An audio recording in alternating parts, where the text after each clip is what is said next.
शक्तिशाली ब्रिटिश आरमार आणि दुसरीकडे नौखं मराठी आरमार. तरी सुद्धा इंग्रज हरले. मुंबईचे इंग्रज आणि जंजिऱ्याच्या सिद्धी यांच्या मधोमध एक मोक्याची जागा म्हणजे खांदेरीचं बेट. जवळच नागावच्या खाडीत मराठा आरमार उभं असायचं.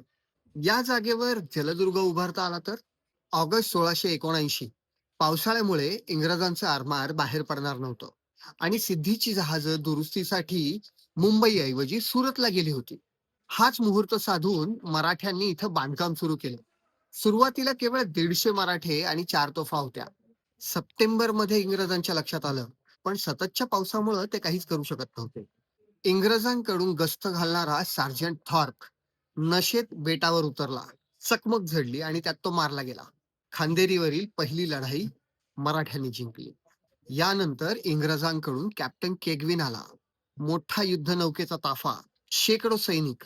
मराठ्यांची रसद तोडण्याची जबाबदारी त्याच्यावर होती. पण दर्या सारंगाने अचानक आणलेल्या आरमारामुळे इंग्रजांची पळापळ झाली. मराठ्यांनी ब्रिटिशांची 5 जहाजं पकडली. ब्रिटिश जहाजं होती मोठी, पण त्यांना हालचालीसाठी वारा लागायचा. तोफेचा मारा करायला अंतर लागायचं. मराठ्यांच्या होड्या छोट्या, वल्हवता येणाऱ्या आणि क्षणात हालचाल करणाऱ्या होत्या. त्यामुळे पाठलाग शक्यच नव्हता. एकेकाळी मराठा आरमाराला भिक्कार म्हणणारे इंग्रज 1 नोव्हेंबरच्या पत्रात म्हणतात, शिवरायांच्या छोट्या होड्या आम्हाला चकवतात. अशा होड्या आमच्याही आरमारात हव्यात. 16 नोव्हेंबरला सिद्धी सुद्धा या युद्धात उतरला आणि हे युद्ध त्रिशंकू झालं. डिसेंबर पर्यंत रात्रीच्या अंधारात छोट्या होड्यांमधून माणसं, दारुगोळा, शस्त्र येतच राहिले. इंग्रजांनी अनेक प्रयत्न केले, पण मराठ्यांची रसद काही तोडता आली नाही.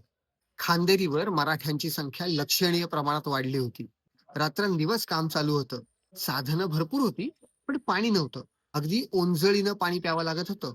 तरीही मराठे तग धरून होते. याच वेळी साष्टी प्रांतात शिवरायांनी 4,000चं सैन्य तयारीत ठेवलं होतं. शेवटी इंग्रजांनी सन्मानपूर्वक तह करण्याचा मार्ग स्वीकारला. खांदेरीच्या जन्मापासून सुरू झालेला त्याचा संघर्ष आजही चालूच आहे. आज खांदेरी झुंजतोय दारू पार्ट्यांशी, भिंतीवर लिहिलेल्या नावांशी, प्लास्टिकच्या कचऱ्यांशी आणि इतिहासाबद्दल असलेल्या बेफिकिरीशी. हा संघर्ष थांबवायचा तरी कसा? तुमचं काय मत आहे? आम्हाला कमेंट करून नक्की सांगा. पुढच्या भागात पाहूयात सुवर्णदुर्ग.